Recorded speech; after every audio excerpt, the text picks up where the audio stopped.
Welcome to another episode of the Heritage Buildings podcast. Today, we have the pleasure of speaking with Chris Gladwell, the Director of Rockman Restoration and Vitrolithic.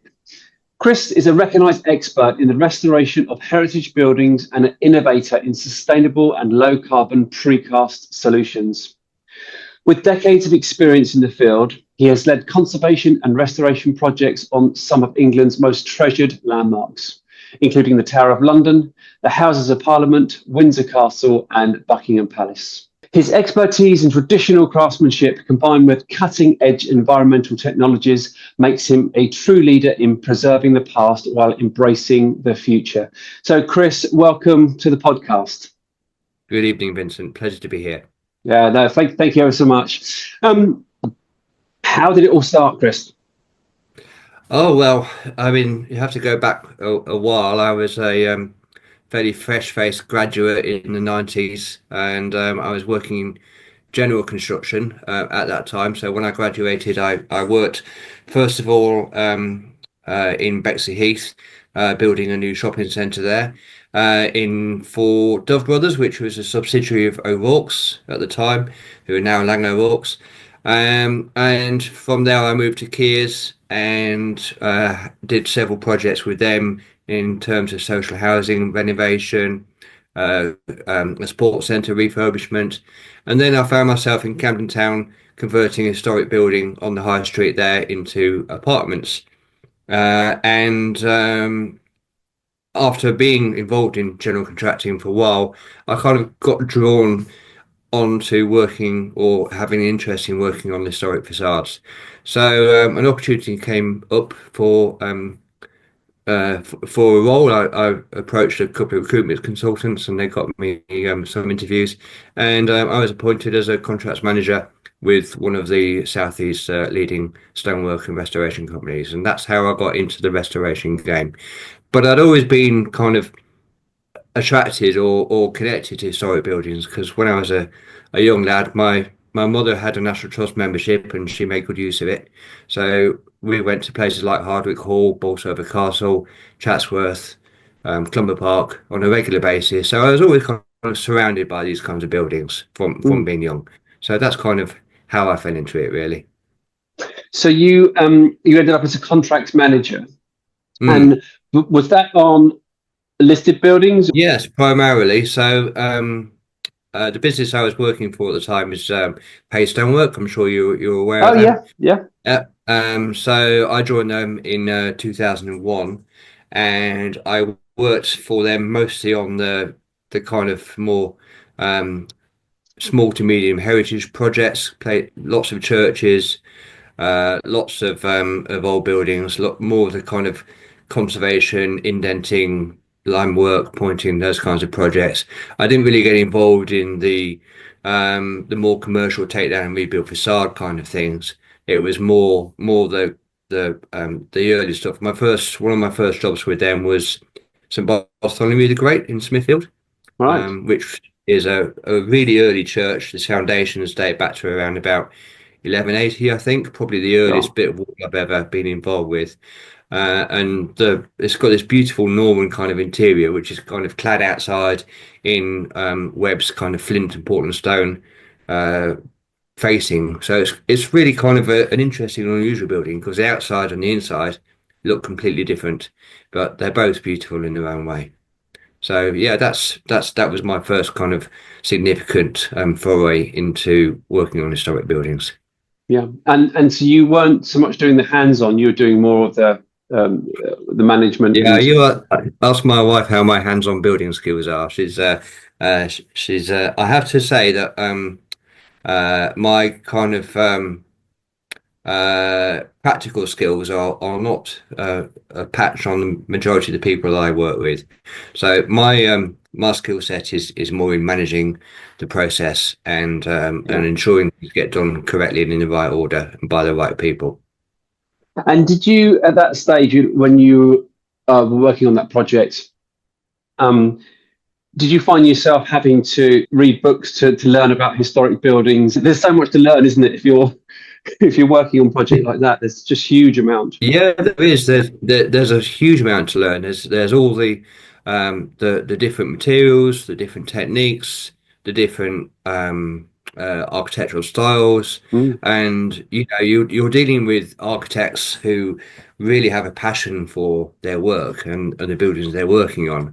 Conservation architects, a completely different breed to a commercial architect or somebody who does shopping centres or new build housing. It's a very different mindset that you're dealing with, mm, and you can't fool them. You can't pretend or bluff your way through that you know what you're talking about, because they'll see through you. But you have to, if they can see you've got enthusiasm for it and you ask questions and you're trying to learn, then most of them will kind of share their knowledge and their enthusiasm and passion with you.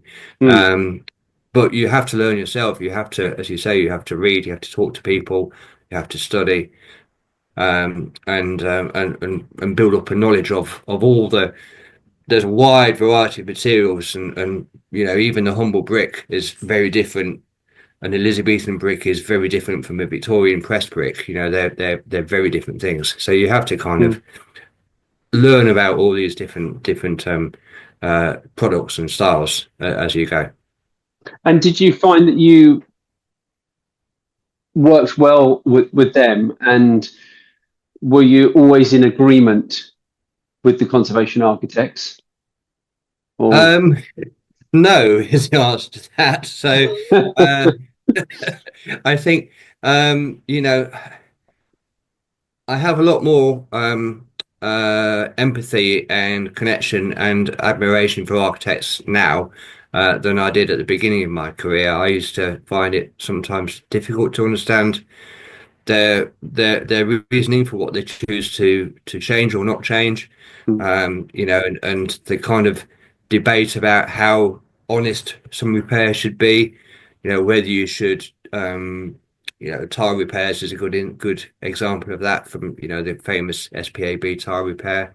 Sometimes they're used in situations where I might not agree, but as a contractor, you have to follow the scope and the specification, and whether you agree with it or not. So mm, it's you kind of find that you're asking a lot of clients and architects, once you've been in the industry for a while, will ask your opinion on things, and you do surveys together and mark buildings up together. But if they say, I remember an instance where we did a lot of indents on a building, and all the indents were nice and sharp and clean and pure. And my viewpoint is, if you replace a piece of stone, you replace it with it as it would have been when it was originally installed, mm. in the vast majority of cases. But in this Yeah. case, we were asked to kind of round off all the bottoms and distress them. Oh And yeah, I no. really felt uncomfortable about that. But that had to be done because that's what the Did it? architect in that instant wanted. I'm surprised, Chris, that got that got through. Actually, I'm quite surprised. Yeah, well, it was the decision of an eminent architect on a prominent building, and Yeah. there was a justification and a reasoning for it, and that was what was in the specification and what was on the scope, and that's what we did. Wow. But I don't suppose you come across that very often, though. Do you? It's normally, No, yeah. no, I don't come across it very often. I think there's a fairly well-established philosophy in conservation at the moment, which most people seem to be on board with. I mean, it's a constantly evolving thing, and so it should be. But I don't find that kind of thing happens that often, thankfully. No, no, no, no. So, what else were you having to learn at this particular point? You had to learn a huge amount about the buildings, the history, the Hmm. architecture. But were you also, was it you're still having to learn and cope with the day-to-day running of the project, and the politics and Yeah, all yeah. the issues? You had to be, that must have taken quite a while to, and it must be quite stressful as well at times. Well, yeah. I mean, you're dealing with craftsmen and craftswomen who, are very experienced in their own kind of skill, and you have to um, you have to learn to manage them, and ask them to do things in the right way, and Mm, respect their knowledge and their experience, and talk to them and ask their opinion, engage them with the process.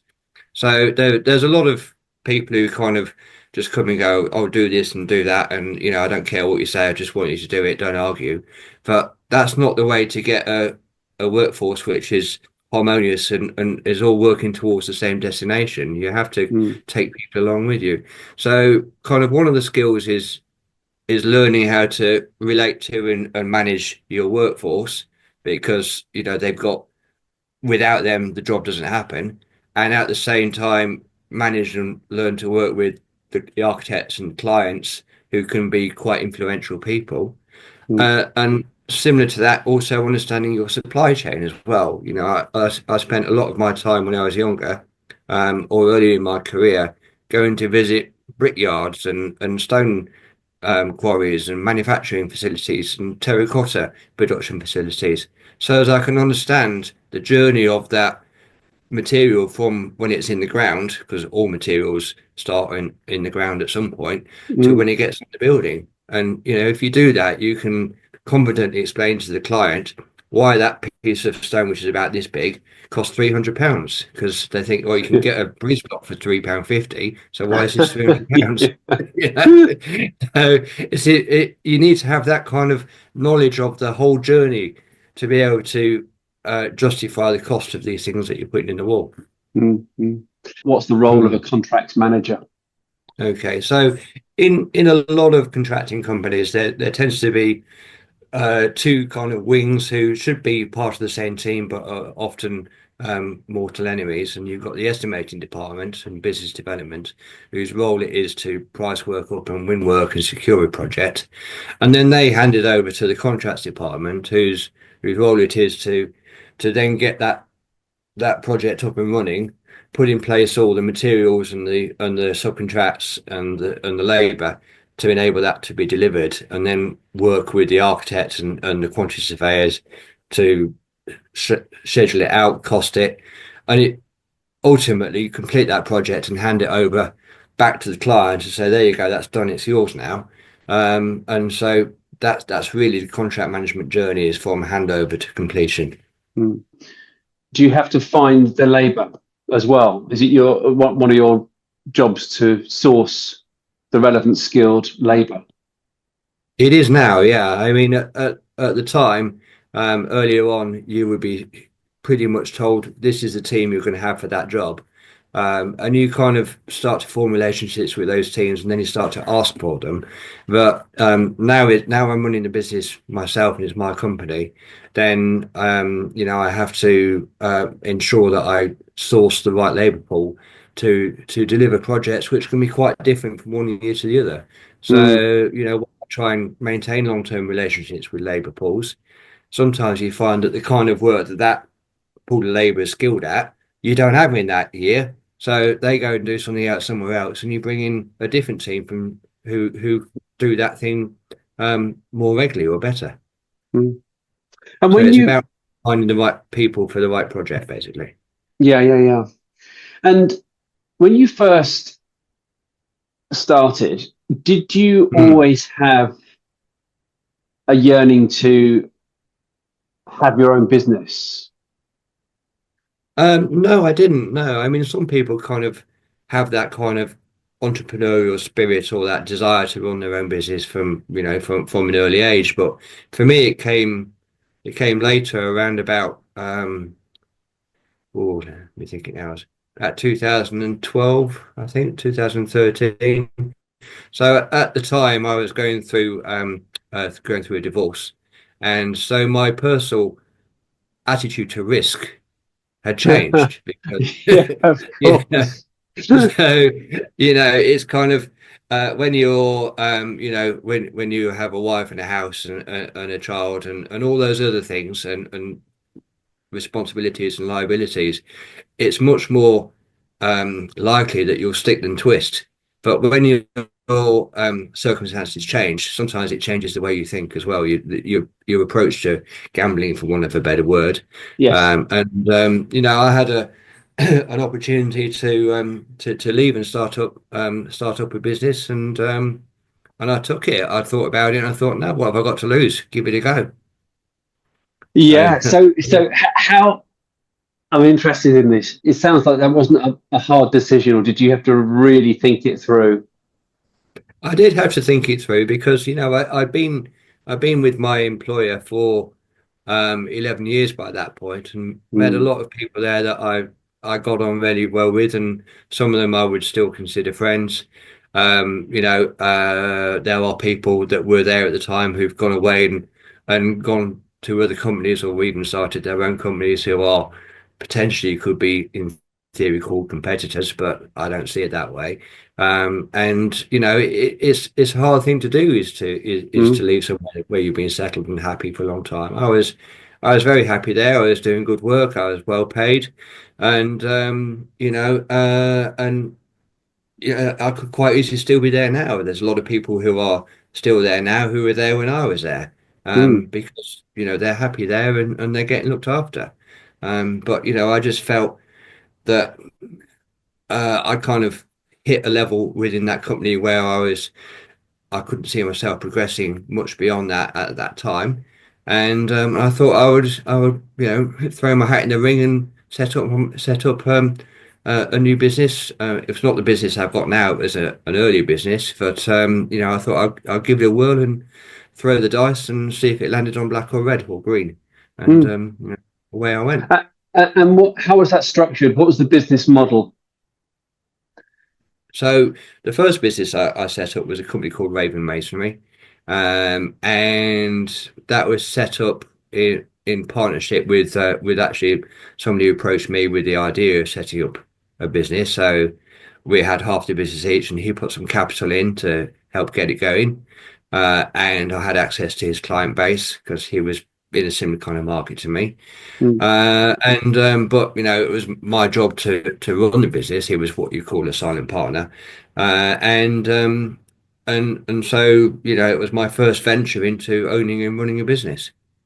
And So what it was that was doing? basically that was doing what I'm doing now. It was historic building contractor. So it was working on all sorts of buildings connected with stone and brick and render and all those kinds of things.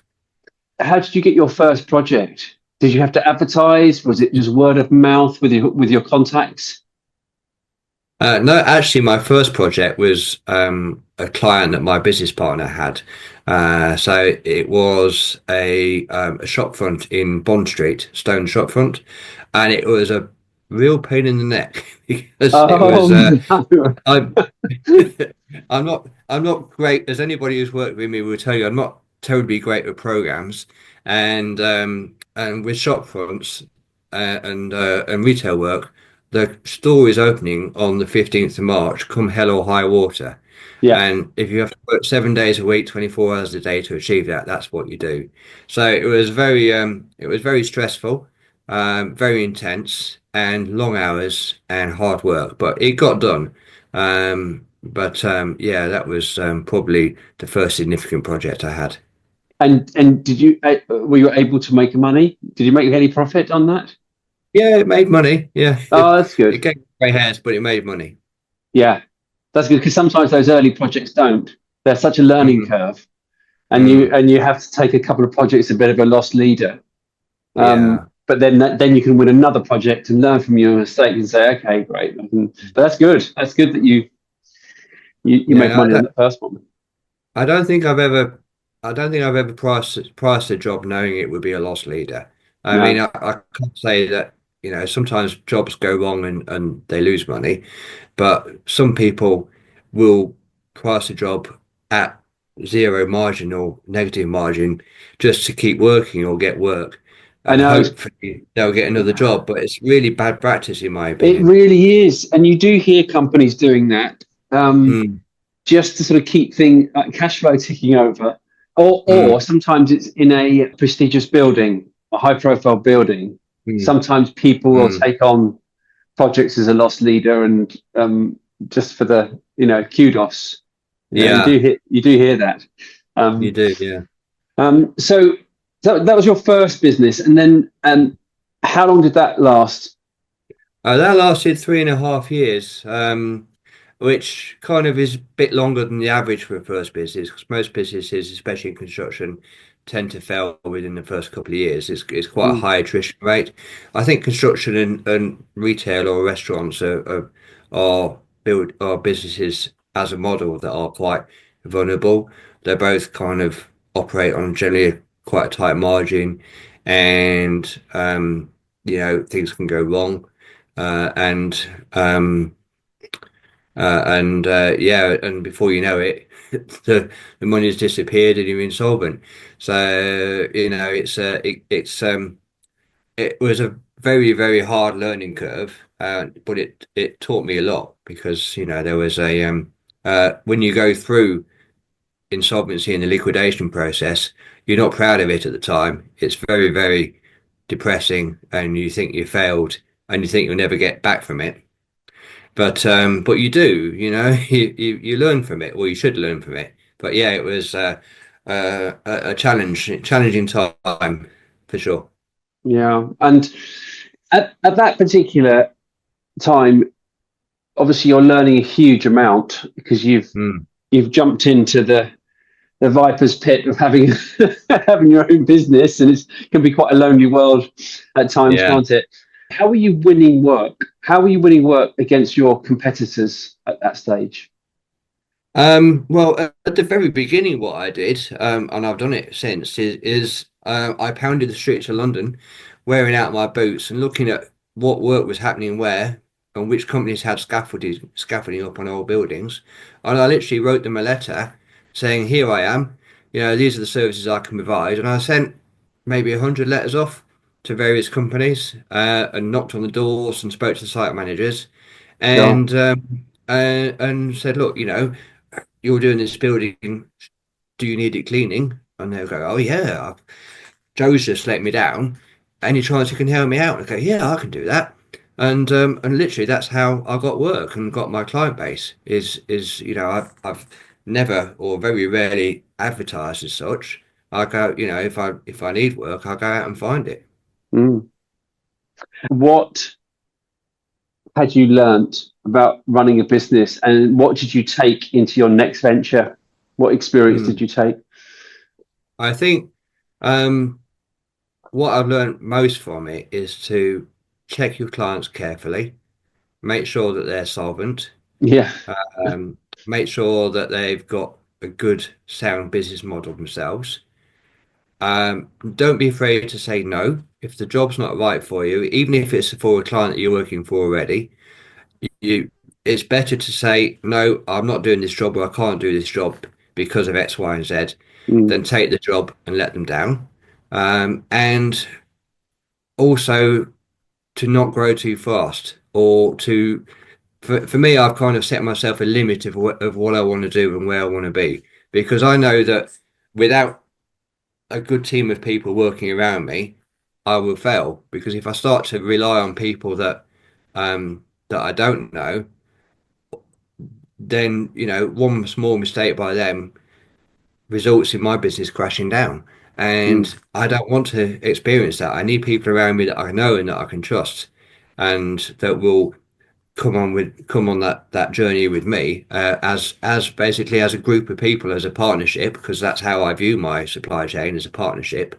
And just set a realistic kind of target of where I want to be, and not overstretch that, because if I overstretch that, then um, I start taking my eye off the ball, and I haven't got enough time to devote to projects, and if things start going wrong, I might miss it, and my customers see less and less of me, and mm, that's when it starts to deteriorate. So I just want to be at the level that I am at the moment, or perhaps slightly beyond where I am, but I don't have any aspiration to be a 10, 20, 30 million pound company with 50 people working for me. That's not what I mm, want. mm. So the next chapter was that Rockman Restoration. It was, yeah. So Rockman was founded in 2019, and at that time it was basically I set up a limited company to have a limited company set up, um, because I wasn't sure exactly what I was going to be doing. So I used that initially as a company to trade through for project management and consultancy services. Mm. I also did some contracting work through Rockman at that time as well. So yeah, it was, it was a vehicle to allow me to have something to use to invoice clients for, but the things I was doing was quite wide and varied at the time. Oh, is it? So it's project management as well. Yeah, yeah. I operated as a freelance project manager um, for various companies. I've worked as an estimator and for other people within the industry. So I've done all sorts of things. How does that differ from a contracts manager? Yeah, I mean it's it's the project manager is generally speaking, in my view, you have one project that you're looking after. Contracts manager views or has a view over several contracts or projects. So that's for me the key difference. So a project manager might have one large project that they're responsible for rather Mm. than running several smaller projects. But it's a similar role. Similar role, yeah. It's getting things done. It's Yeah. organising the labour, plant, and materials, basically, and Mm. holding meetings and ensuring things are done to spec and to standard. And did you have at this stage an idea of where you wanted that company to go? Did you have a clear vision? Not at the time, no. I mean, it was Excuse me. at the time I didn't have a clear vision of where I wanted to go. I knew I wanted to set up my own company again. I knew I was ready to do it, and I thought I'll ease myself back into it gently. I'll pick up a few kind of contracts Mm. here and there from people that I knew, and but the kind of biggest change or where I got to where I am now was basically in around about, well, it's 25 now, 2023. I decided, no, I'm going to go for it back into contracting. I really want to I'm ready now. I've licked my wounds, I've had that healing process, as it were. I've got my confidence back, and I'm ready to go out there and do it again. And so 2013 really is when I really kind of started really pushing to get back into the contracting world as a contractor myself. Mm. And when you were taking these projects on, Mm. it was did you were you sort of picking and choosing the projects? Obviously, you were saying about the client's got to have the funds Mm. to pay, but also Yeah. were there any particular buildings that you were attracted to? And it was based, was it predominantly if there was a contract for more stone-based work, Mm. then you'd be keener on that than obviously the woodwork or roofing or Yeah. something. So what I saw really, because I had a large project in Bayswater that I was working on, which was a stucco restoration project. I was part of the project management team for that one, and I started looking around me in that area, kind of from Marble Arch down towards Paddington Station, through Bayswater, Queensway, and into Notting Hill, and I saw that there was a lot of decaying building stock in that area, which was really kind of starting to get in quite a bad way. But tied up with that, there was also a lot of money flooding into the area. So there's it's just opening now. There's a development called Whiteley's on Queensway, and there's Parkview at the end of Queensway, which looks over Hyde Park, a new build development there. And these two developments have really kind of kick-started the regeneration of the Queensway area. And there's a local authority plan about it, saying that what they're going to do, and there's other developments happening now in Queensway and the surrounding areas, but there are property developers buying up rundown old hotels and apartment buildings, which were once really grand residential buildings. So these kind of big classical stucco fronted 5-story buildings, which were houses for probably minor nobility when they were built in the mid 1800s. And they're all kind of being converted back into prime apartments and developments.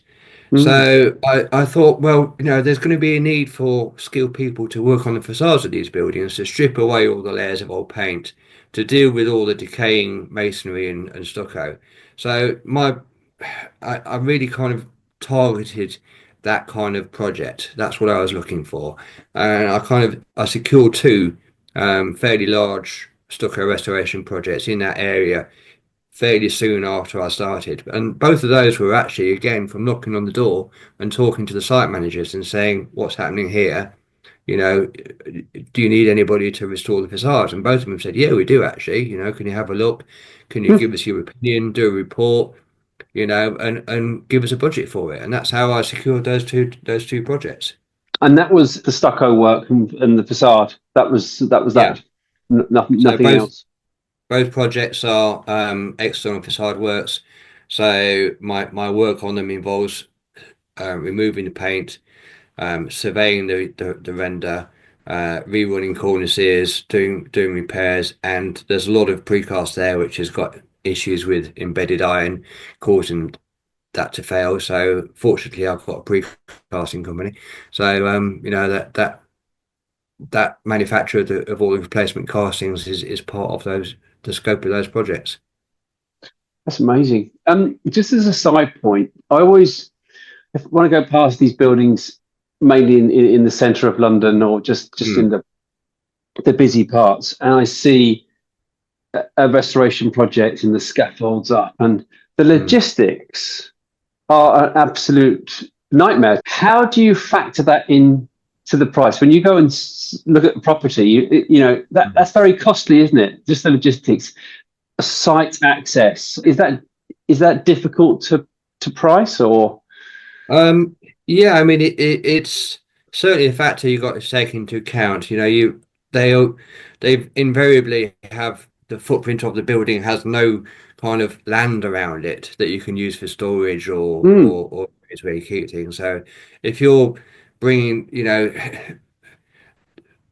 space on site is at a premium, and there's competition amongst all the trades on site for that space for storage, for keeping things, or for areas that are where their tools are and all the rest of it.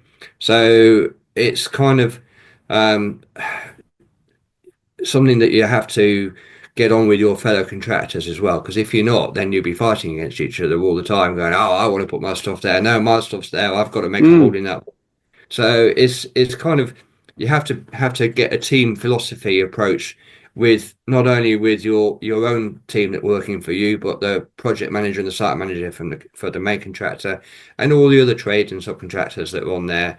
And even down to or especially the hoist driver and the logistics manager and the welfare people the people who look after the welfare facilities. All these people you need to get to know them and get friendly with them and treat them like people at the end of the day. The labourers that are looking after the site and the toilets and the deliveries, they're your friends. They're not your enemies. And uh, if you need a favour doing, if you treat them with respect and talk to them as people and learn their names and a bit about them, then suddenly it makes everybody's life easier and it makes the project more successful mm. all round. Have you ever come unstuck though? If you've taken on a project and you found out that the logistics of getting onto site and access was just far worse than you'd anticipated? Um, I mean, working in the city, you always anticipate it to be difficult. mm, You have to. What really frustrates me is you're working on a job and one of your team comes up to you and goes, "Oh, I've just run out of lime. I've just used the last bag." I'm like, "Didn't you know like 3 days ago that you were getting low?" yes. Because just tell me, So you have to kind of learn who those people are and every day go, "You're all right for sand, you've got plenty of lime, you've got everything you need. How are we for screws?" And get things in just in time. So it's kind of just in time deliveries is what you need. You can't have a big stockpile.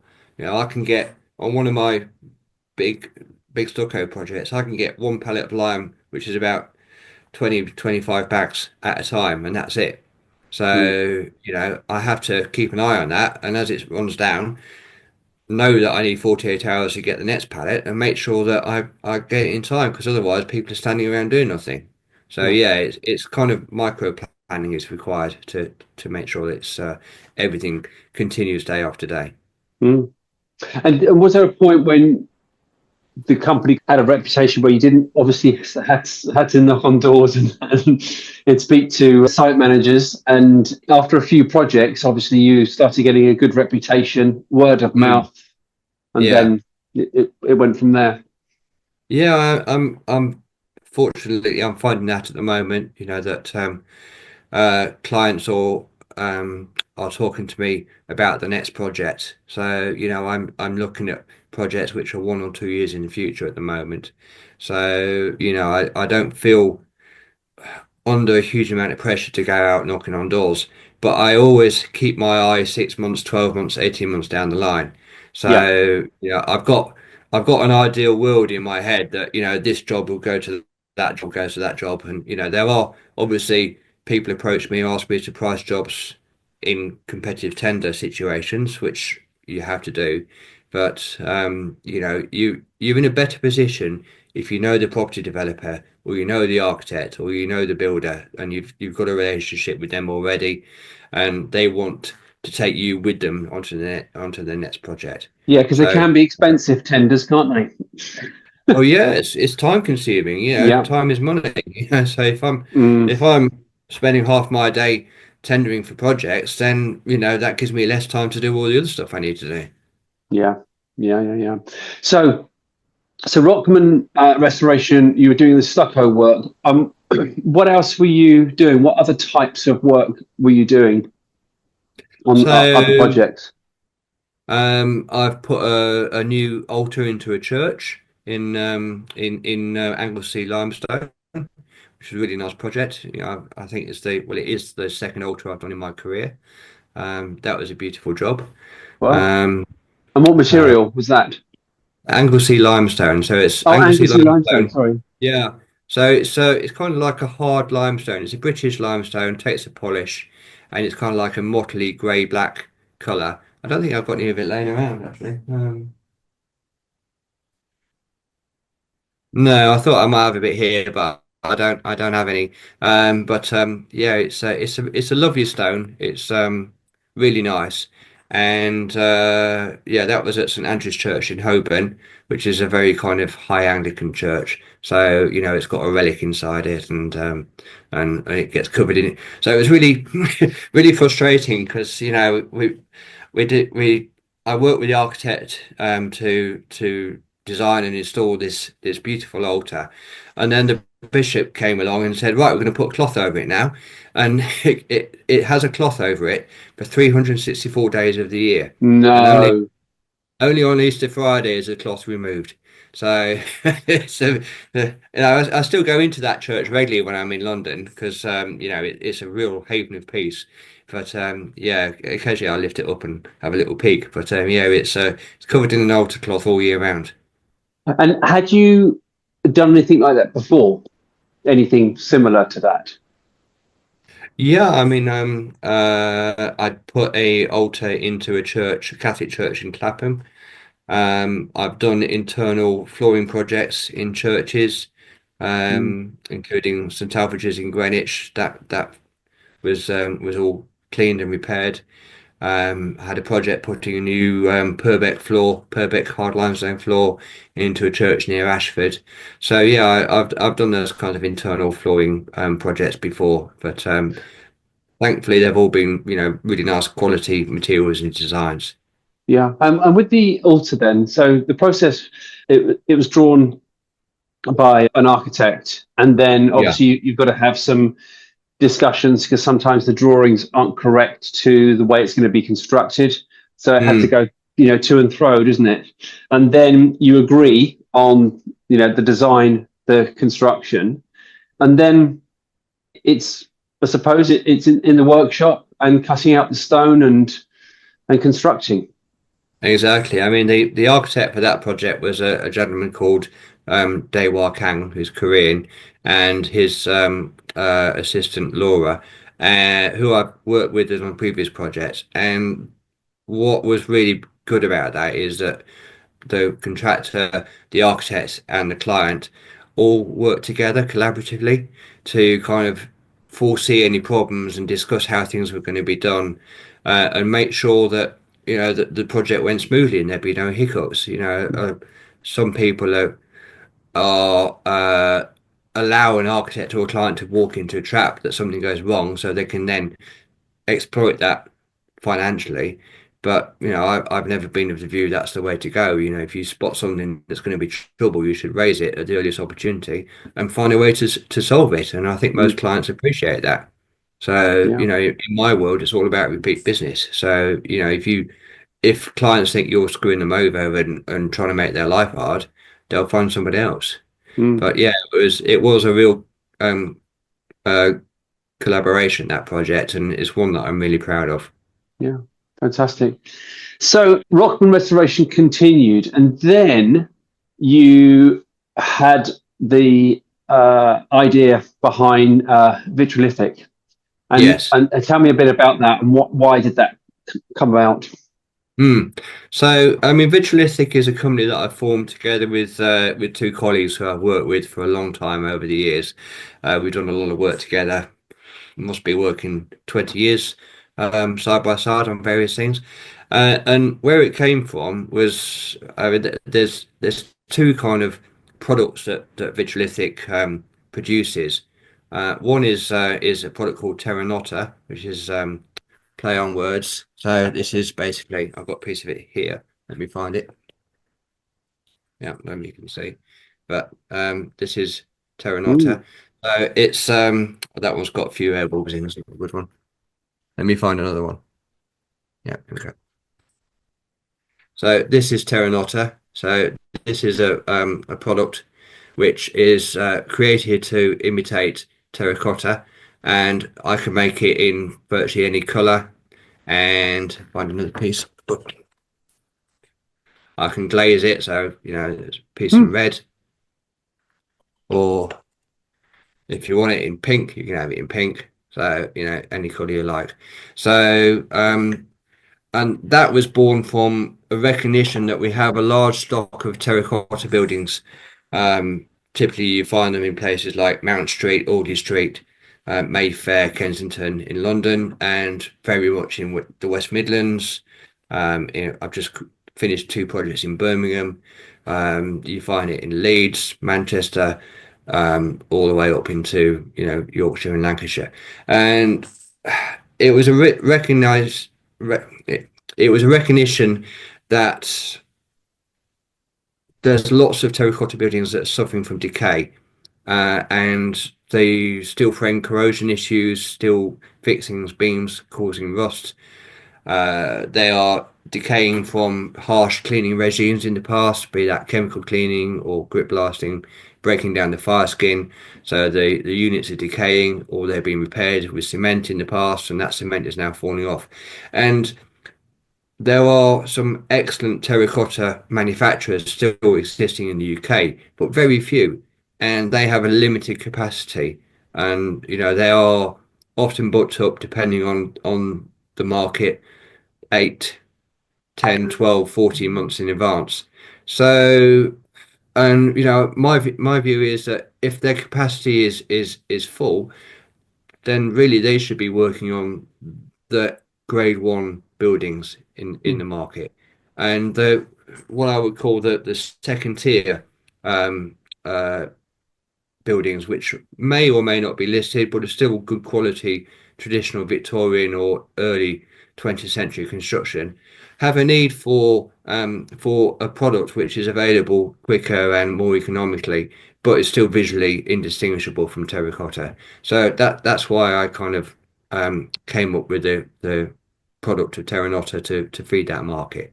So Mm. and there's some projects being done already, and there's a couple of reasonably large projects which are hopefully going to be starting later this year with that product. So that's one side of it. Mm. And the other And side of it, just to sorry to interrupt. What's original terracotta? What is it? What's the ingredients? How is it made? so terracotta is a fired clay product basically.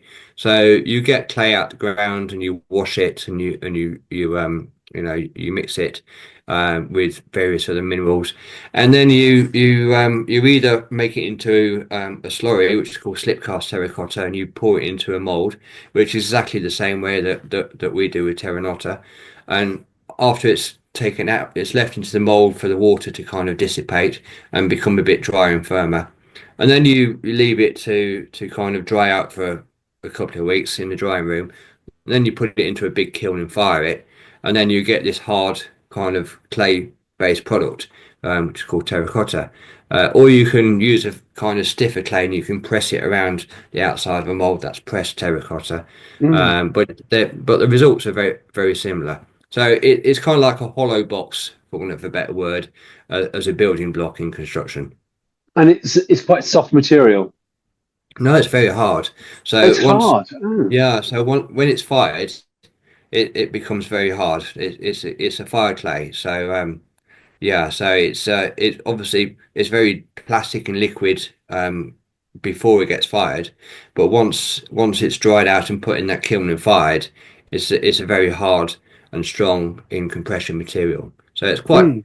it's and it's a well fired terracotta block will last for several centuries.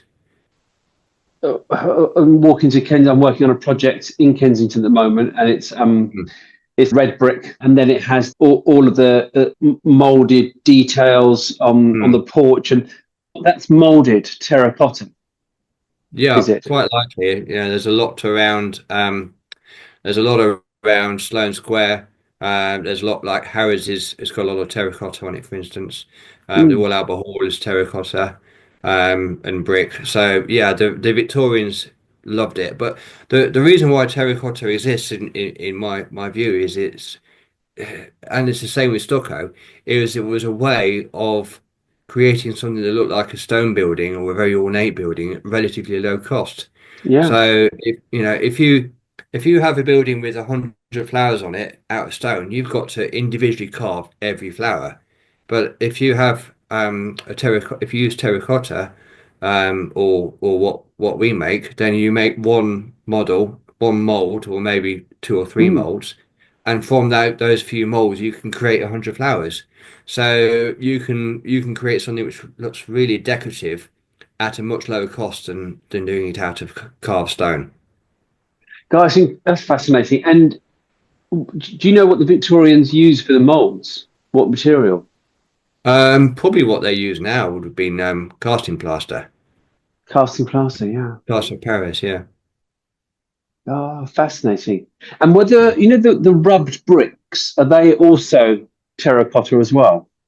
No, so that's something different. Those are gauged red rubber bricks. So I've never actually seen them being made in a brick factory, but I've seen them being worked quite a few times, and Mm. they're a fairly soft undefied brick, so they can be rubbed and carved in the same way as you can a piece of stone. So, and again, you can create some very, very decorative work with those, but it's very highly skilled. Is doing red rubber brickwork. Guys, incredible. And some of the mortar, some of it's about 2 millimeters thick in places. I mean, Yeah, it, exactly. Yeah, yeah, it's 1 or 2 amazing millimeters some of that thick. work. Is really good. Yeah, Mm. there's not many people now who do it, but there are still people who do gauge red rubber brickwork, and very very well indeed. But yeah, unfortunately they don't teach it at college anymore in brickwork school. So No. it's there are people who do follow their uncles or fathers or friends into that industry. And there are some very very good brick workers like Emma Simpson, Charles Riley.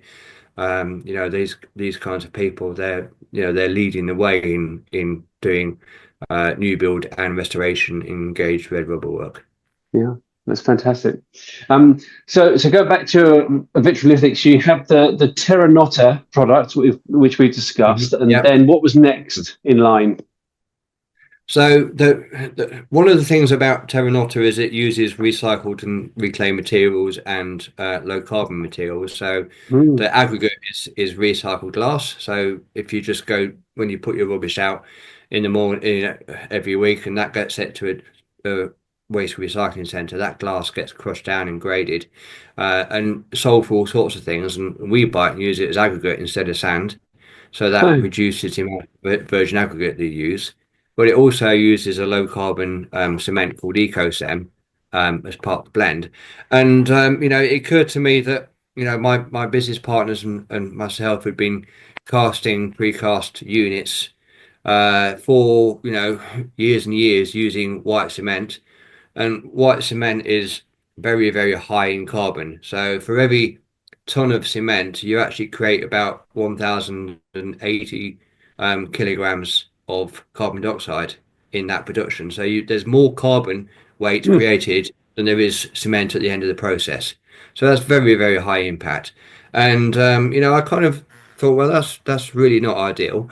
So how can we create the same product but using less embodied carbon? Because you can see that the construction industry is being dragged kicking and screaming down the low carbon route, and there are other contractors and manufacturers who are on this journey, but they're at the leading edge of the journey, the point of the arrow, and there's lots of people behind who aren't interested, but they will be interested one day when they're forced to do it by regulation.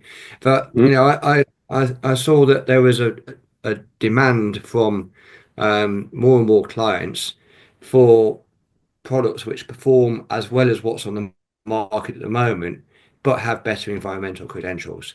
So we spent a long time experimenting with cement alternative products and different blends and different mixes and adding different plasticizers and things to it to find something that worked, that performed technically exactly the same as what was made before. Excuse me.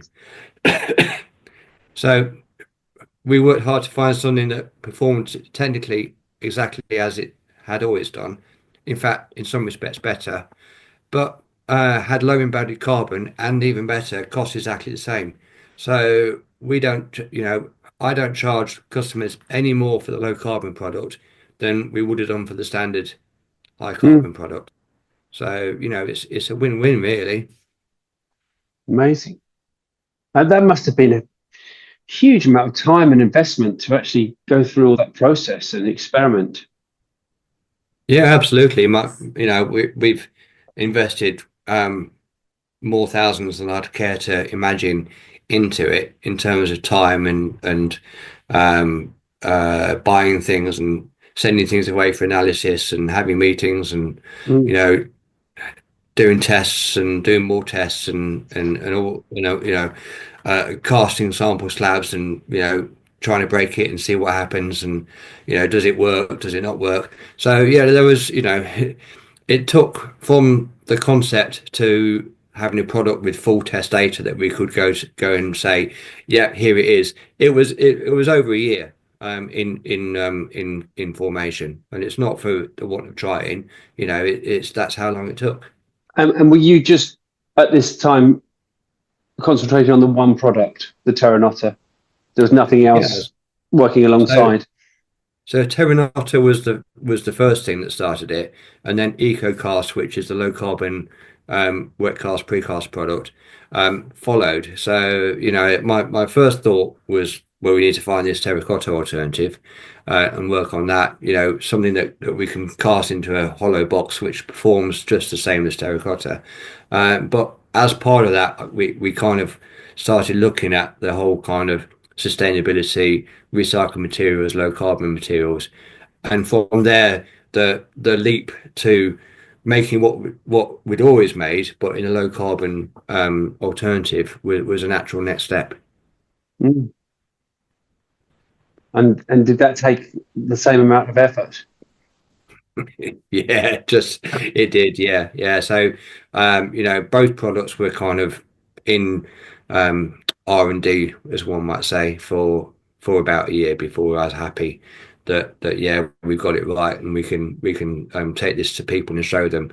And after that 12 months development period, there's been another period of going out and talking to people and giving CPD presentations about low carbon casting methods, and also the different technologies that we're using in terms of digital surveying, laser scanning, 3D printing, all these kinds of modern methods of manufacture that most of the people in our world aren't on board with, because they're doing it the way they've always done it, and then Mm.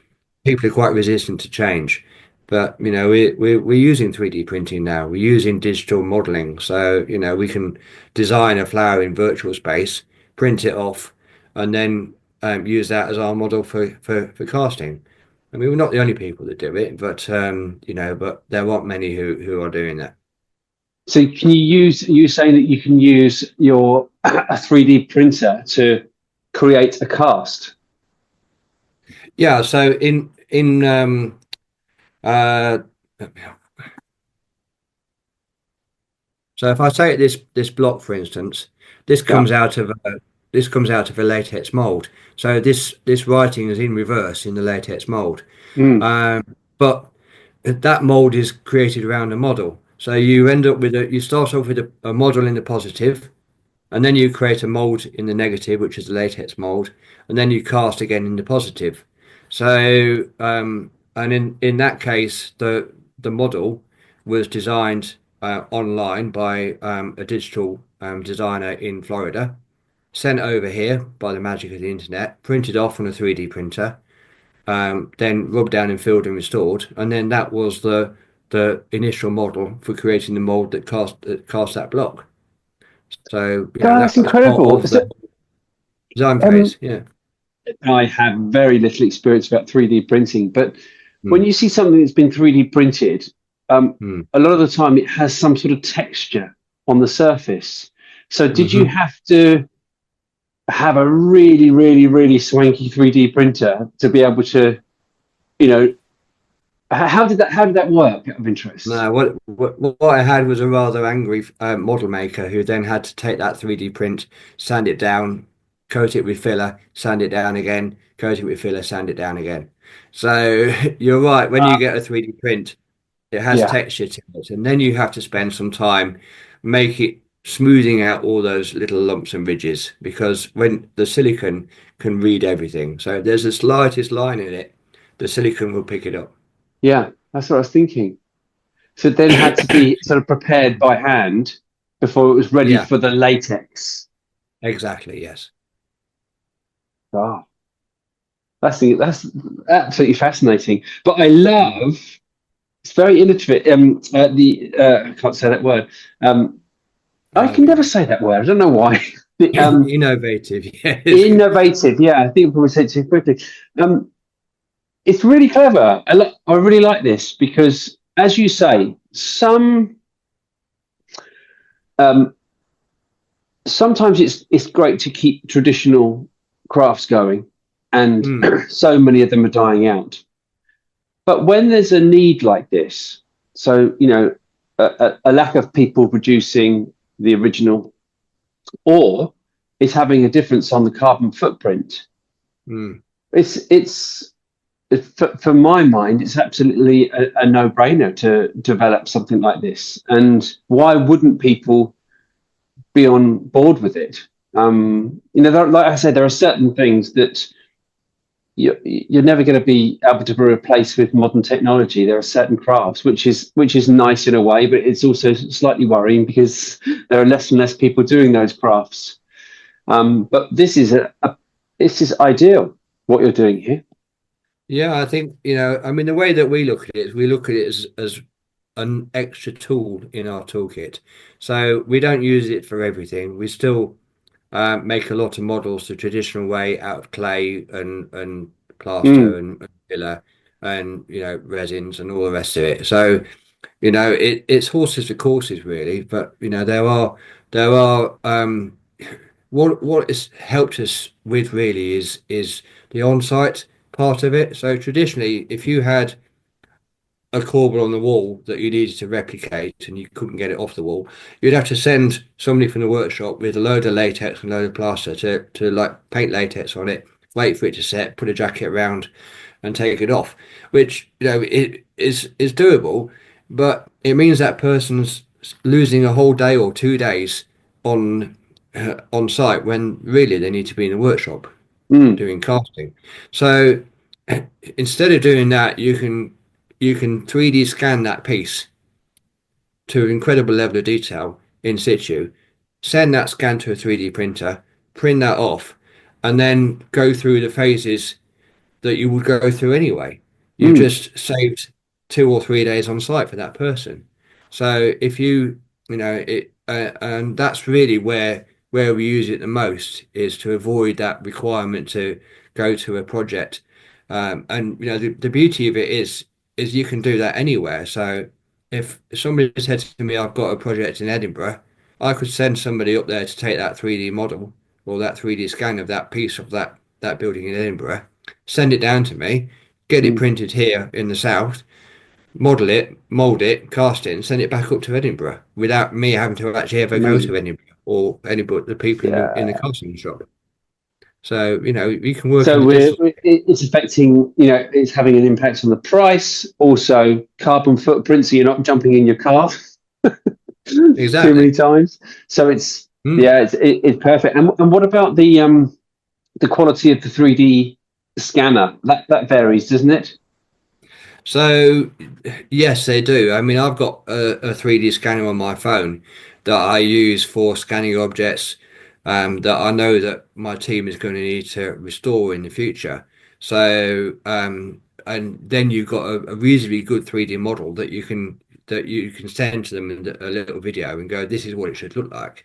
So once it's off the wall, instead of just using photographs, two-dimensional photographs, you can have a 3D model. So the restorers know exactly what it looks like from top, bottom, left side, right side, any angle you like, you can turn it. But that's no good for creating a 3D print because the data isn't good enough. No. So I use a couple of people who have got really, really high-tech laser scanning units, and they can scan to within about zero point 0.3 or zero point 0.5 of a millimeter accuracy. So God, you can literally watch them scan the object and it's appearing and growing on their computer screen as they do it because it's basically processing the data on a laptop much more powerful than my laptop, and then suddenly there it is, the object is there. amazing. So and the resolution is great. Now you then have to digitally restore that because it might be missing elements or broken, or there's some bits of it that the scanner can't get to for whatever reason. But you can do that in digital space. You can, if there's a leaf missing, you can add that leaf Yeah, and in then Photoshop or print it off. something.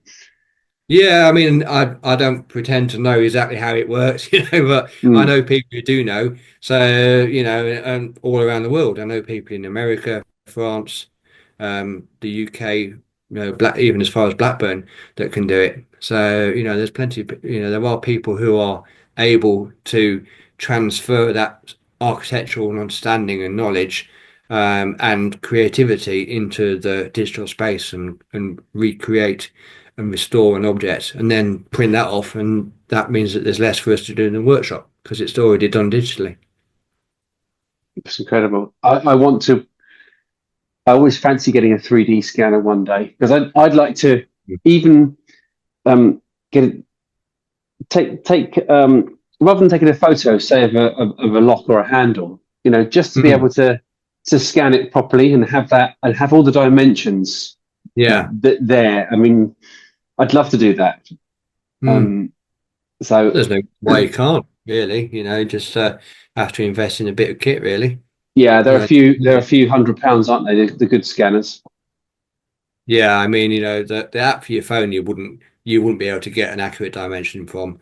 Oh, And the ones which are incredibly accurate are also incredibly expensive. But with all technology, in time the cost comes down. So, yeah, TVs are pittance now, but they used to be like £3,000 or £4,000 for a good telly. And, they did. Yeah. And now you can get a telly for like 300 quid from Sainsbury's, and it's perfectly good. Yeah. So yeah, Yeah. technology becomes more affordable with time. Mm. Um, I'd like to move on to.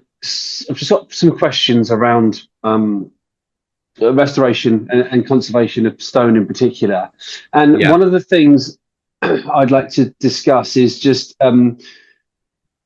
cleaning and cleaning facades. Hmm. How you do it? What's the most sympathetic way? What are Hmm. the other techniques that could damage patina and be, too aggressive? Yeah. Yeah. So could you elaborate a little bit more on that? Yeah, certainly. So there's lots to understand with cleaning. So you need to understand the substrate, what is you actually cleaning, be that stone, and if it's stone, whether that's sandstone or limestone or granite or slate, because the method of cleaning you use varies depending on what the substrate is. Mm, You have to understand what the actual soiling is. Is it algae? Is it biological growth? Is it built up of clinker, sulfates? Is it just general like diesel particulates, and or from smoke, from chimneys and things like that, carbon? So what is it you're seeking to remove? And then you have to understand all the various processes and chemicals that you can use. So you can use products which are quite alkaline or quite acidic. You can use gels and poultices and chemical fluids, or you can use just basically water or steam. And then there's compressed air, so things like YOS or vortex methods, which are fairly gentle air abrasive methods. But then you've got more aggressive wet blasting or dry blasting, even with various different aggregates and pressures and all mm, these things. So cleaning, while it sounds as if it should be simple, is actually very complex. And mm, the implications of using the wrong product in the wrong strength can be, terrible. I know that the V&A Museum, not the V&A, sorry, the Natural History Museum has just been cleaned and repaired now, and they've done a really good job of it. They've been using laser cleaning techniques, water cleaning, and taking away kind of grime. But that building was burnt uh, post Second World War, I think, in the 60s or the 70s. So it's a terracotta building, and they've literally used a very, very strong acid to let it run down the surface of the building.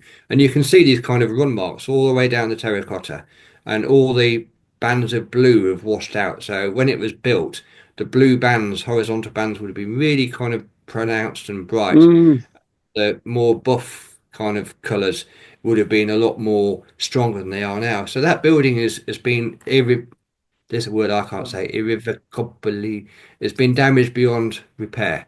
mm, So it can't be, it can never be made as it was. So once you've done that, then the damage is done. It's virtually always impossible to recover from. And there's been dozens of buildings that have been grip blasted to, and the surface has roughened up. And what that means is that over time, that building will get dirtier quicker because it's got a very rough surface area that pollutants of will cling course. to. Yeah. So, yeah, you can do a lot of damage by cleaning. So it has to be approached with sensitivity. And the first thing to do is to do trials and samples on discrete areas to make sure that what you're doing is a actually achieving the level of clean required, but more importantly, b not damaging the substrate. Yeah. I'm hoping you're going to say yes. Has it improved um, over the last 10 years, cleaning stonework? Is there still a huge amount of damage happening as we Mhm. speak? I Is would there more say awareness now, do you think? I would say there is, yeah. I mean, I can't think of any projects that I'm aware of recently that have caused real damage, either intentional or unintentionally, to historic buildings. I'm sure that they do exist. There are still people using inappropriate materials and chemicals, but the the biggest damage is generally speaking chemical damage, and the chemicals that you buy now are much more dilute than they used to be. So you used to be able to buy near enough neat acid and then dilute it on site, or if you wanted to get the job done quickly, splash it on neat and then wash it off. And it will work really quickly, but it would burn the building. So you can so you're limited by the strength of the chemicals. They've come down. So that reduces the risk. And there's quite a lot of recognition that now amongst building owners that you need to use skilled and competent people to clean a historic building. So the listing process and the faculty process both kind of help ensure that the people who are involved with those projects understand them and don't specify the wrong thing or employ unskilled people. But um, you know, I would imagine, in fact, I'm pretty sure there's quite a lot of good quality commercial and domestic properties out there that still getting damaged unnecessarily by over aggressive chemical or grip blast cleaning. And the other question is when is a building at a point of ready to be cleaned? Because things like lichen and other just slightly different molds or fungi can sometimes give a stone building a charm, and then if you just remove all of that, it can look like a brand new building. So are there situations where you'll look at a building and say, well, it could be cleaned, but you're going to lose all this lovely patina and biological growth, that on an individual basis, I suppose, but you have to consider that. Yeah, absolutely. I mean, it's certainly a case by case basis. So you need to look at what's the driver for cleaning it. The two main drivers are economic. So people who own a building that they want to sell will get it cleaned so as it's more marketable. And the other driver is one of care and maintenance of that building. So buildings which become dirty and have too much pollution on them or too much vegetation on them sometimes can actually deteriorate at an accelerated rate if that pollutant or contaminant is not removed. So, but yeah, you're right. There are plenty of, lichen in itself is when you look at it close up is a beautiful thing, and there are people out there who will tell you that there's thousands of different lichens, and this one on this building, this little white spot, is really, really rare, and you shouldn't ever touch it because they're lichen specialists, and that's what they love. So so there's lots of arguments for taking a very light touch with cleaning as well. And in my view, really, if a building is being harmed and undermined and losing its fabric from having pollutant on it, then that's a good argument for removing it. But I think buildings should have an element, generally speaking, of age and patina. They shouldn't look as if they've just been put up 5 years ago if they're 300 years old. Yes. Yeah. No, I agree. And now, going on to repairing, before we started this Zoom call, I looked at there was a repair on a staircase, a stone staircase, and I think you'd replaced a concrete repair, and it looks like a lot of the stone repairs are quite similar to wood repairs. You splice pieces on and do it really beautifully. But obviously, when you work with wood, you can glue it to another piece of wood. How do you make something structurally sound? So with that project, that's a private house in Belgravia, which has been taken into new ownership, and had a beautiful Portland stone cantilever staircase running up the inside of the building. You go in through the front door, typical kind of cubic building with a Portland stone staircase right in front of you. But it had been painted at some point, probably 3 or 4 times, judging by the layers of paint on it. And the client wanted it back as a natural Portland stone staircase.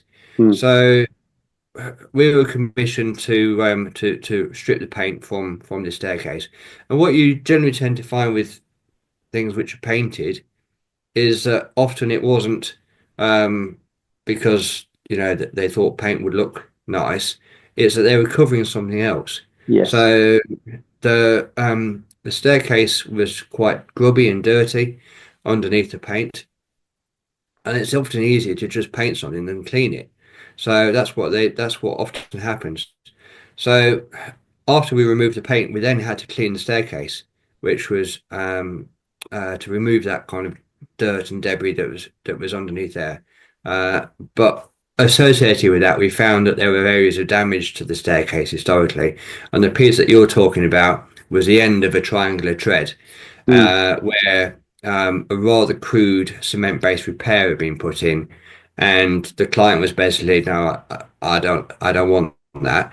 I want it to look, much better. So what we did is we templated that that staircase, got a piece of stone and carved it to the right shape, cut away the old cement repair back to a line, and then using like a stainless steel pin set in resin, dowed it to the side of the original stone, rubbed it in, and there you have a new section of stone on the end of the tread.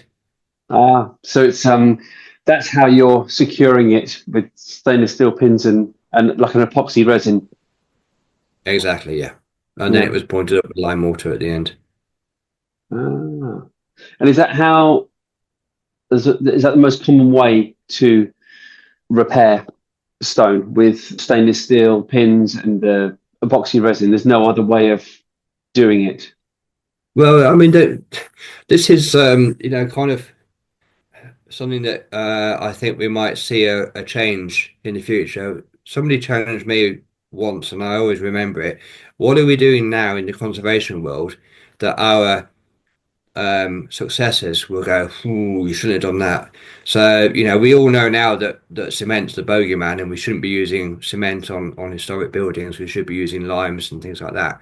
And when you think about it, stainless steel and resins are actually quite incompatible with natural materials. They don't share that many properties. Resin's quite brittle. Stainless steel, thermally is very different to stone. So I kind of think that the use of stainless steel dog clamps and stainless steel dowels and resins to stick things together is probably one of those things that we might look back on with a degree of regret in the future. So I'm kind of looking to use alternatives to that, but you have to follow the specification, and the specification in the majority of cases is for stainless steels and resins. But I think we can use basalt rods, so you can get basically bars or rods made out of basalt fiber, which is is more thermally similar to stone. You can use natural cement, which is like a French equivalent to Roman cement or prompt, for setting dowels in rather than resin. So there are alternatives, but it's early days, and it needs a shift in terms of the specification writers away from these materials, really. So I think that's what we should be looking at, is using fixing methods which are more compatible with the thing that you're fixing it to. Yeah, and time will tell, won't it? Because a lot of these newer methods for repairing, have only been around 15, 20 years. Exactly. And they need to be around 50 to 60 years before we can see, okay, That was Yeah, good. yeah. That wasn't so good. Yeah, well, we're learning all the time. I think it would be very conceited of us to think that we've got everything perfect, and the way that we're doing things now is the way that we'll be doing it in 200 years, because Yeah, philosophy and approaches and materials are forever changing. The approach to how we're actually repairing buildings now has kind of grown up over the last 150 years, post William Morris and his colleagues and his friends, that kind of philosophy that is very much based on that time. But who's to say that we'll think the same way in 100 years' time? We might not. yeah, yeah. Before we come on to some of your notable projects, I wanted to just ask you what you thought the future of your industry is. What Mm, do you feel about it? What's happening now, and the interest to young people, mm. the difficulty of hiring staff and holding on to staff, and what that could possibly be like in years to come. Yeah, yeah. I mean, it's a big challenge for sure. I mean, it's regrettable that a couple of the stone training colleges have closed recently. Weymouth, I believe, has closed recently. So there was fewer and fewer institutions which are training the stonemasons of the future. I'm very pleased to see that one of the people that I work with, his son is at Stratford at the moment, learning to be a stonemason. I know that he's got colleagues there who work for some of the other stonemasonry and restoration firms in and around London. So it's great that they're sending people there, Mm, and that people are willing to do it. But there's not enough. It's a challenge. If you've got six training colleges in the UK, perhaps, plus the cathedrals, which have a good apprenticeship scheme. But if there's, say, six colleges and six cathedrals, and they've got 5 or 10 people each. Let's say they've got 10. So 6 times 10 is 60 people being trained per year. And when you think how much work there is that needs to be done, then that's a drop in the ocean, and yeah. it's not enough. And we all know that people who are skilled in our work are retiring, or they are leaving the country. There's a lot of highly skilled Romanian, Bulgarian restorers and fixers that work in the UK. And for various reasons of economics or family, their children are growing up, or there's work back at home which pays just as well, if not better, and they're living a better life. I know of a Romanian restorer who is really, really good, and I'd have him on my team tomorrow. But his boy is 11, and he's missed the first 10 years of that boy growing up, and he doesn't want to miss the next 10 years. Mm, And he's got work in Romania where he can live in a decent house with his family and work. So why would he trade that for living in London in a bedsit and doing nothing but work and never seeing his family and his friends? So, yeah. that's the truth of it. We need people to do the work, and the people who can do it is diminishing, and the people replacing it is not quick enough. But it's starting to change, and there are. I know that there's a lot of people in the brickwork world who are really pushing apprenticeships and going into schools and colleges and talking to people and showing people that a life in a trade is a good life, and it's a life that um, can give you a good career, give you a good income, and can give you good pride in your work at the end of the day.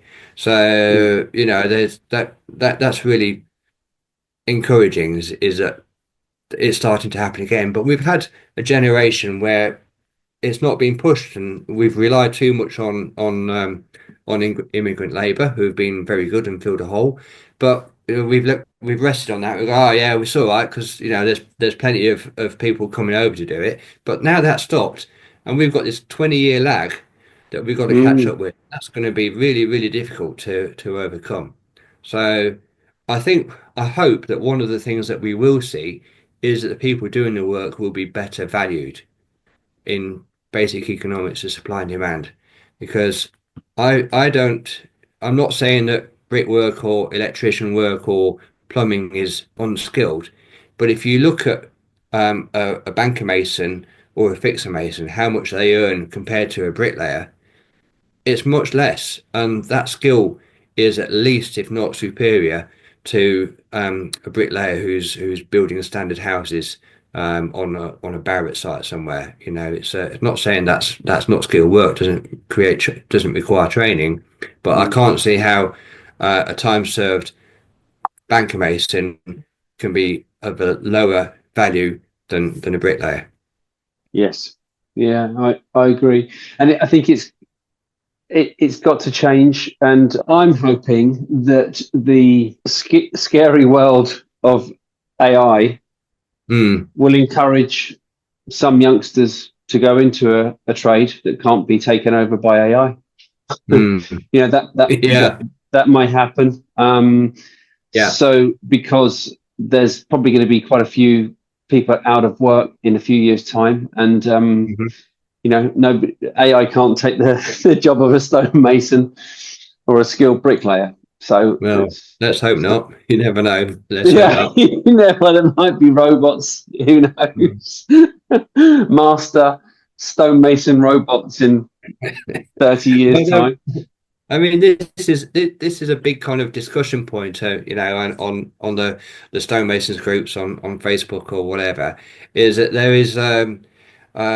there's a group of, shall we say, traditionalists who don't agree with us using computer controlled cutters or robots to carve stone or profile stone, and that every little bit of stone should be cut out by hammer and chisel, you know, in the way it's been done for centuries. But that really means that stone becomes uneconomic and unaffordable.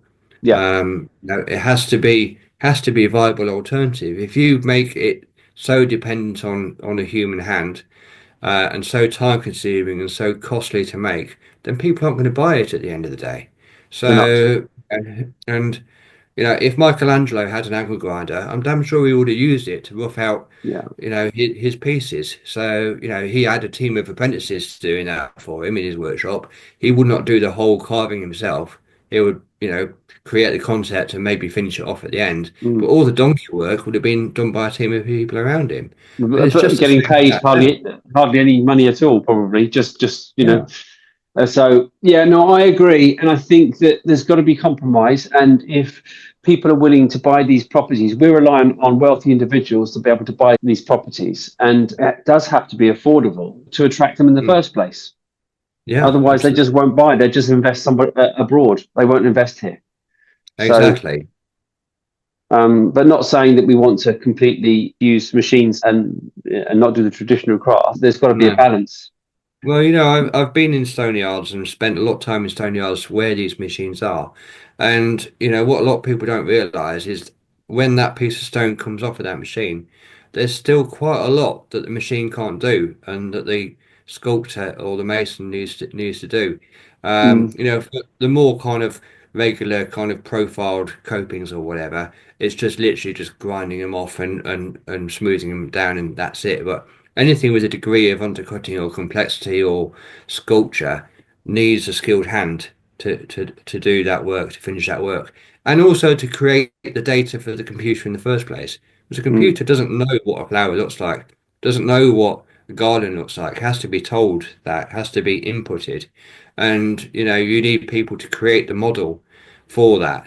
So, you know, it doesn't take away that process altogether. And but there are still people who do the whole process, the clay model, the roughing out, all of that by hand or using fairly rudimentary electric tools rather than programmable robots.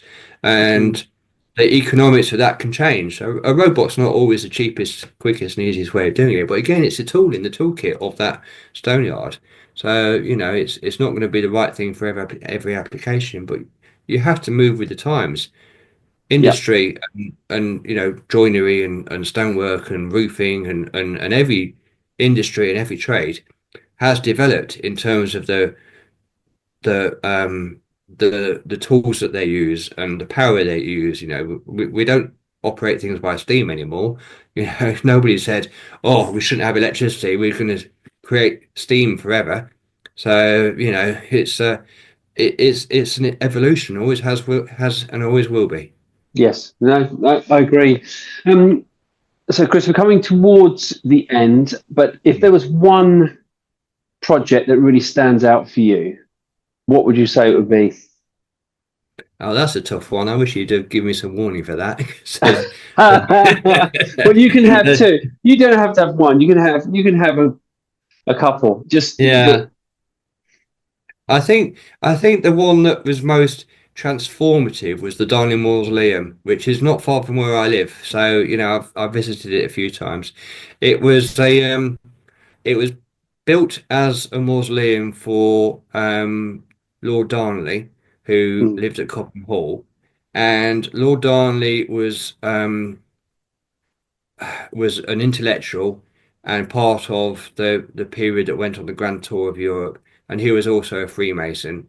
And he built a mausoleum in his grounds, which was very pagan in its style, had lots of imagery associated with death and Masonic symbolism, pyramids, and all those kinds of things. And I had a big fallout with the Bishop of Rochester, from what I hear, who didn't like all of that and refused to consecrate it. So this giant mausoleum was built with space for 33 coffins in the crypt and a chapel. So it has basically had a crypt below, mm, a chapel on the Piano Noble, I think it's called. You go up some steps and you got this space which is a chapel, and then the pyramid on the top. And the Darnleys moved out of Cobham. It became a girls' school, and basically it was left to rack and ruin. Never got used, never got cared. And there was one point, I think it was in the 1980s or the 1990s, I can't remember. I wasn't around at the time here.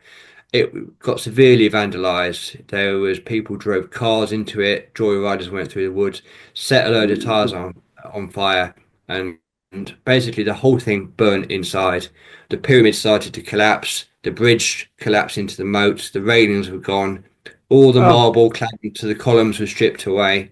And there was a marble creed on a reredos behind a little railing in the chapel. All of that had gone. So the whole thing was absolutely ruined. The chapel floor actually collapsed into the vault, so the dome of the vault had gone. And that project was for the National Trust, who took on the mausoleum and raised the money. And the whole thing was restored, and I managed that project, got the dome rebuilt the bridge, put all the railings in, had a new copy of the Creed carved in Carrara marble in the style of typeface and writing at the time. New Belgian black slab for Lord Darnley's coffin in the crypt. So a real transformation from what it was. A real restoration, as one would say. And it mm, involved in sourcing lots of different materials which were no longer available, going to Italy to hunt down Spanish blockatella, working with the architect, which was Richard Putnam from Purcell, very good team again. So, and a really good team of stone fixers, stonemasons on the project. So, in terms of what's made the biggest impact in terms of to a building, I'd say that's probably the top of the list. yeah. And when was that? What? Oh, that would have been around about 2017, 2018, around about that Okay, period, I'd okay. say. What a project! That sounds amazing. Yeah, it was fantastic. Darling Mausoleum in Cobham, if you want to look it up. I'll definitely look that up. What would you say would be the most rewarding aspects of your work? I just really uh enjoy annoying my wife and my daughter by going, I was on that project. Everywhere, Yeah. everywhere I go in London, yeah, yeah, I was on that. I did that, and they both say, "Dad, you didn't do it. You're rubbish at building. You just told what other people what to do." And I was like, "Yeah, all right, you got me there." But it's that sense of having an impact on all of these buildings and contributing to their ongoing survival and use and care and just seeing the results of your work and the work of your team every day. Every day I go into Victoria and walk past the job I was involved with, or St Pancras and walk past the job I was involved with. So on a daily basis, I'm seeing the results of my work, and that's really satisfying. Yeah, that's lovely to be able to drive through the city and see multiple projects that you've done. That's great, and they're to stand the test of time. Actually, one thing I did forget to ask you, and it's just from my own curiosity, was just how stucco is produced and made. What is it? It's an imitation. It's a fake. So it was stucco buildings generally tend to be solid brick masonry cores. Generally speaking, second quality bricks. They didn't use the best bricks in the wall if it's going to get rendered over, and it's basically mostly it's either an like a hydraulic lime or an early Portland cement render, which is built up in layers on the brickwork, and then shaped to resemble stone. So you can either cut lines in it to resemble ashlar work, or you can run mouldings using a zinc template to create a string course or a cornice. And then you have cast decoration, which is then planted onto the wall, which would be the embellishments like the corbels and flower garlands and capitals and things like that. So it's a series of techniques of using renders and castings to create the effect of a stone building. And what you tend to find, or what I'm finding interesting now, is rediscovering actually how these buildings used to look. Because if you go around Bayswater, they're all white. So, in the 1950s, I think it was, we discovered, titanium oxide as a pigment, which gives you this kind of bright white kind of colour. And the lead whites and the more softer cream colours have started to disappear. So, but when you start stripping these buildings and cutting back through the layers, you actually find like greys and stone colours and buff colours, beiges, which these buildings were originally painted. And there's a cafe around the corner from where I work at the moment in Lancaster Gate, which has got a series of photographs on the wall of Lancaster Gate in the 20s and 30s and the 40s. And you can see different colour buildings along the terrace. So they weren't all painted the same bright white colour than they are now. They were different colours. And they were more kind of naturalistic stone colours, because that's what they were trying to portray, that they were stone buildings. I see. When you say that the mix for stucco, it has to be porous enough to let the building breathe, doesn't it? And that's interesting. So basically, it's a fake stone molding, but it's created using Portland. Did you say Portland cement? Yeah, so I think that the thing to be conscious of here is that the Portland cements that you get now from Blue Circle and such like, Are they're different. very highly processed, very strong, very efficient Portland cements. So they set quite quickly and they set quite hard and they're very impervious. But the stucco buildings around Bayswater, Paddington, Lancaster Gate, that kind of area, they were all built around 1840 through to about 1880, 1890, that kind of period. And that period followed the patenting of Aspin's Portland cement, which was painted, I think, in 1822 or around about then. So, but it was a lot weaker than the cements that we're using now.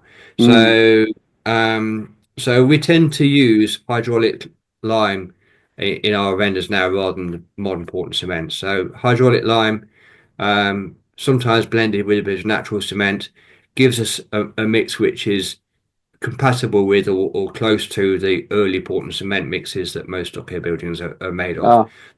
But a lot of people think that lime putty or lime mortars were used for stucco render, but the results of most of the analysis I've had done So it indicates that most of them are either a natural Roman cement or an early Portland cement mix. Ah, that's fantastic. Thank you for explaining that. I've loved this. This has been such a pleasure, and thanks for your time today. And Oh, you're welcome. that's been great. But before we say goodbye, where can our listeners learn more about Rockman Restoration and Vitralithic?